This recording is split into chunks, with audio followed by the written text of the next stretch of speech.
Acts 19, Buhat. verse 11.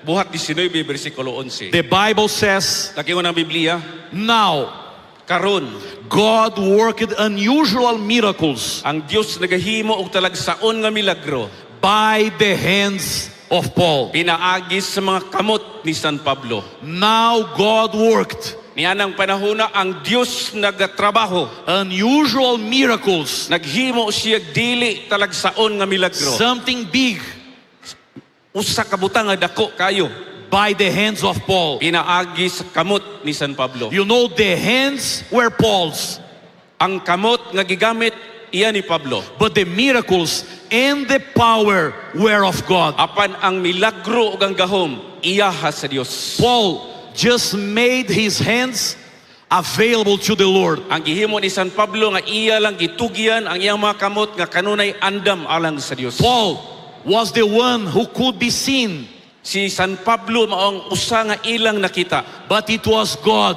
Apan ang Dios who was acting the whole time. maoy aktibo sa tibuok panahon.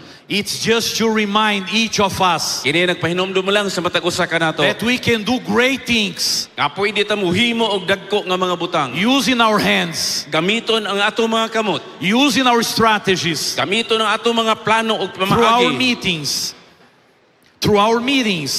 Pinaagi sa ato mga with our pamaagi. investments, Og pinaagi po sa ato mga and paggasto. all the mobilization. Og pinaagi sa ato mga paglihok-lihok o unsa man. But please don't forget, Apan palihok ayaw gyud kalimti. mission is what?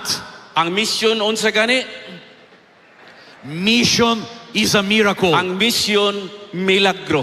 We need to leave this Congress Kinahanglan nga muuli kita gikan nini nga in this kongreso. commitment ceremony, Meaning atong commitment nga seremonya remembering that God is asking for our hands, nga atong hinumduman nga ang Dios nangayo sa atong mga kamot. but He will be the one who use our hands Apan siya ang mogamit sa atong mga kamot to perform extraordinary miracles, aron makahimo og dili talagsaon nga milagro. because mission is a miracle. Tungod kay ang misyon milagro.